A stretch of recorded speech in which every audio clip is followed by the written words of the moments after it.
నమస్కారం. మన దేశ ఆర్థిక రంగంలో ఆర్టిఫిషియల్ ఇంటెలిజెన్స్ అంటే ఏఐ చాలా వేగంగా విస్తరిస్తోంది. అయితే ఈ టెక్నాలజీని సరైన దారిలో పెట్టడానికి మన రిజర్వ్ బ్యాంక్ ఆఫ్ ఇండియా ఒక కొత్త ఫ్రేమ్వర్క్ను తీసుకొచ్చింది. సరే, మరి ఆలస్యం చేయకుండా దీని గురించి వివరంగా తెలుసుకుందాం రండి. ఒకసారి ఈ ప్రశ్న గురించి ఆలోచిద్దామా? మనం లోన్ కోసం అప్లై చేసినప్పుడు దాన్ని ప్రాసెస్ చేయడం దగ్గరనుంచి ఆన్లైన్లో జరిగే మోసాలను పసిగట్టడం వరకు మనకు తెలియకుండానే ఏఐ మన ఫైనాన్షియల్ లైఫ్లో ఒక భాగమైపోయింది. ఇంత వేగంగా మార్పులొస్తున్నప్పుడే ఆర్బీఐ తీసుకొచ్చిన ఈ నియమావళి చాలా కీలకంగా మారింది. ఈ విశ్లేషణలో ముందుగా మనం మన ఆర్థిక రంగంలో ఏఐ పరిస్థితి ఏంటో చూద్దాం. ఆ తర్వాత ఆర్బీఐ చెప్పిన ఆ 7 కీలక సూత్రాలు, వాటి ఆధారంగా ఏం చేయాలనే ప్లాన్ గురించి మాట్లాడుకుందాం. ఇంకా థీరీ నుండి ప్రాక్టికల్గా ఏం జరుగుతోందో చర్చిస్తూ చివరిగా అసలు ఈ ఫ్రేమ్వర్క్ మనందరికీ ఎందుకంత ముఖ్యమో అర్థం చేసుకుందాం. సో మన మొదటి విభాగం భారత ఆర్థిక రంగంలో ఏఐ. ఫైనాన్స్లో ఏఐ వాడకానికి ఒక దారి చూపించడం కోసం reserve bank of India free AI అనే కమిటీ ద్వారా ఒక ముఖ్యమైన రిపోర్ట్ ఇచ్చింది. ఫ్రీ ఏఐ అంటే financial regulation and ethics in artificial intelligence. ఈ కమిటీ ఇచ్చిన సిఫారసులే ఈ ఫ్రేమ్వర్క్కి బేస్ అన్నమాట. ఇప్పుడు ఆర్బీఐ ముందున్నది ఒక రకంగా కత్తిమీద సాములాంటిది. ఒక పక్కేమో బ్యాంకింగ్ రంగంలో ఏఐ తెచ్చే కొత్త టెక్నాలజీలను ఎంకరేజ్ చేయాలి. ఎందుకంటే దానివల్ల మనకు కొత్త సర్వీసులు, ఫాస్ట్ ప్రాసెసింగ్ లాంటివి అందుతాయి. కాని మరోపక్క అంతే ముఖ్యమైనది కస్టమర్ల సేఫ్టీ, ఇంకా మన ఆర్థిక వ్యవస్థ స్థిరత్వం. ఈ రెండింటి మధ్య బ్యాలెన్స్ సాధించడమే ఈ ఫ్రేమ్వర్క్ యొక్క మెయిన్ టార్గెట్. ఈ కొత్త రూల్స్ కేవలం పెద్ద బ్యాంకులకు మాత్రమే కాదు, ఇది మన ఆర్థిక వ్యవస్థలో ఉన్న ప్రతి ఒక్కరిని ప్రభావితం చేస్తోంది. అంటే బ్యాంకుల దగ్గరనుంచి ఎన్బీఎఫ్సీలు, కొత్తగా వస్తున్న ఫిన్టెక్లు, అలాగే పేమెంట్స్ చూసుకునే సంస్థల వరకు అందరూ దీని పరిధిలోకే వస్తారు. ఇప్పుడు మనం ఈ ఫ్రేమ్వర్క్కి గుండెకాయ లాంటి ఆ కీలక సూత్రాల దగ్గరికి వెళ్దాం.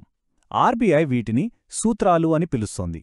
ఇవి ఫైనాన్స్ రంగంలో ఏఐ కోసం ఒక నైతిక డిఎన్ఏలాగా పనిచేస్తాయన్నమాట. అవును, ఈ మొత్తం ఫ్రేమ్వర్క్ 7 ప్రాథమిక సూత్రాలు లేదా సప్త సూత్రాల మీద ఆధారపడి ఉంది.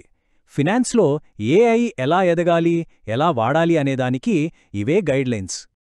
ఈ 7 సూత్రాలు కలిసి మన ఆర్థిక ఏఐ కోసం ఒక నైతిక రాజ్యాంగం లాంటివి. వీటిలో ప్రజలే ప్రథమం అనేది చాలా ముఖ్యమైనది.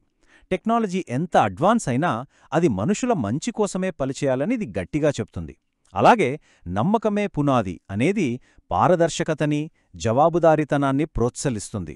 అంటే ఇవి కేవలం రూల్స్ కాదు, విలువలు. ఈ ప్రజలే ప్రథమం అనే ఆలోచన ఎంత పవర్ఫుల్గా ఉందో చూడండి.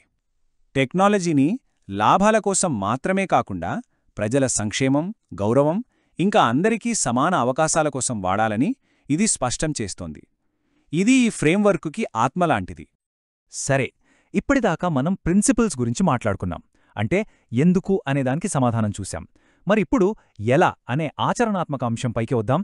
అంటే ఈ సూత్రాలను రియాలిటీలోకి తీసుకురావడానికి కమిటీ ఇచ్చిన కాంక్రీట్ సిఫార్సుని ఇప్పుడు చూద్దాం. ఈ 7 సూత్రాల స్ఫూర్తితో కమిటీ ఏకంగా 26 ఆచరణాత్మక సిఫార్సులను ప్రతిపాదించింది. ఈ సిఫార్సులు పాలన, డేటా సెక్యూరిటీ, కస్టమర్ ప్రొటెక్షన్ లాంటి కీలకమైన విషయాలపై ఫోకస్ చేస్తాయి. ఆర్థిక సంస్థలు పాటించాల్సిన కొన్ని ముఖ్యమైన నియమాలు ఇవి. ప్రతి సంస్థ తమ బోర్డు ఆమోదంతో ఒక క్లియర్ ఏఐ పాలసీని పెట్టుకోవాలి. అన్నింటికన్నా ముఖ్యంగా ఏఐ తీసుకునే ప్రతి కీలక నిర్ణయంలో మనిషి పర్యవేక్షణ తప్పనిసరిగా ఉండాలి. ఇక్కడ ఏఐ రెడ్ టీమింగ్ అనే ఒక ఇంట్రెస్టింగ్ పదం వాడారు. వినడానికి కొంచెం టెక్నికల్గా ఉన్నా కాన్సెప్ట్ చాలా సింపుల్. ఇదొక రకమైన ఎథికల్ హ్యాకింగ్. అంటే ఒక స్పెషల్ టీం కావాలనే మన ఏఐ సిస్టమ్ మీద అటాక్ చేసి అందులో ఉన్న వీక్నెస్లని, లోపాలన్నీ బయటపెడుతుందన్నమాట. సింపుల్గా చెప్పాలంటే బయటివాళ్లు దాడి చేసి లోపాలను కనిపెట్టే లోపే మనమే మంచి హ్యాకర్లతో మన ఏఐ సిస్టమ్ను టెస్ట్ చేసుకోవడం. ఇది ఒక రకంగా మన ఏఐకి మనమే స్ట్రెస్ టెస్ట్ పెట్టుకున్నట్టు. భలే ఉంది కదా ఈ ఆలోచన. ఈ ఫ్రేమ్వర్క్ అంటే కేవలం రూల్స్ పెట్టడమే గాదు, మంచి ఆవిష్కరణలను కూడా ప్రోత్సహించడం. అది ఎలాగో ఇప్పుడు చూద్దాం. ఈ ఏఐ ఇన్నోవేషన్ శాండ్బాక్స్ అనేది ఒక సేఫ్ జోన్ అనుకోండి, ఒక డిజిటల్ ప్లేగ్రౌండ్ లాంటిది. ఇక్కడ ఫైనాన్షియల్ కంపెనీలు తమ కొత్త ఏఐ మోడల్స్ని ప్రజలకు ఏ రిస్క్ లేకుండా టెస్ట్ చేసుకోవచ్చు.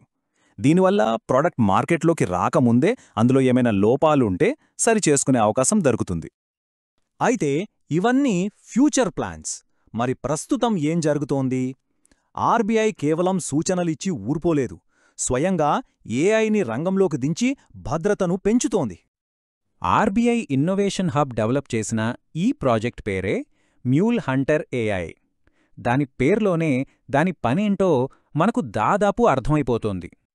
ఈ మ్యూల్ హంటర్ ఏఐ ఏం చేస్తుందంటే, మెషీన్ లెర్నింగ్ అల్గారిథమ్స్ను ఉపయోగించి మనీ లాండరింగ్ కోసం వాడే మ్యూల్ ఖాతాలను గుర్తిస్తుంది. మ్యూల్ ఖాతాలు అంటే మోసపూరితంగా సంపాదించిన డబ్బును దాచడానికి లేదా బదిలీ చేయడానికి ఉపయోగించే థర్డ్ పార్టీ అకౌంట్లు. వీటిని పట్టుకోవటం ద్వారా బ్యాంకులు డిజిటల్ మోసాలని చాలా వేగంగా అరికట్టగలవు. ఇది ప్రాక్టికల్గా ఏఐ పవర్కి ఒక బెస్ట్ ఎగ్జాంపుల్. ఇక మనం చివరి దశకు వచ్చేశాం. అసలు ఈ ఫ్రేమ్వర్క్ ఎందుకంత ముఖ్యం? ఇది కేవలం కొన్ని రూల్స్ మాత్రమే కాదు, మన దేశ డిజిటల్ ఫైనాన్స్ భవిష్యత్తుకు ఒక దిక్సూచి లాంటిది. చూడండి, ఈ ఫ్రేమ్వర్క్ వల్ల డిజిటల్ బ్యాంకింగ్పై ప్రజల నమ్మకం పెరుగుతుంది. లోన్లు లాంటి ఆర్థిక నిర్ణయాలు పక్షపాతం లేకుండా న్యాయంగా జరుగుతాయనే భరోసా వస్తుంది. ఇన్నోవేషన్కి, సేఫ్టీకి మధ్య బ్యాలెన్స్ సాధిస్తూ బాధ్యతాయుతమైన ఏఐ విషయంలో మన దేశాన్ని ప్రపంచానికి ఒక ఆదర్శంగా నిలబెట్టే సత్తా దీనికి ఉంది. కాబట్టి చివరిగా ఒక ముఖ్యమైన ప్రశ్న మిగిలుంది. అందరూ టెక్నాలజీకే ఫస్ట్ ప్రియారిటీ ఇస్తున్న ఈ రోజుల్లో మన దేశం ప్రజలే ప్రథమం అనే మానవ కేంద్రిత నమూనాతో ముందుకు వెళ్తోంది. భవిష్యత్తులో బాధ్యతాయుతమైన ఏఐ నియంత్రణకు ఇది ఒక గ్లోబల్ స్టాండర్డ్గా నిలుస్తుందా? ఇది నిజంగా ఆలోచించాల్సిన విషయం.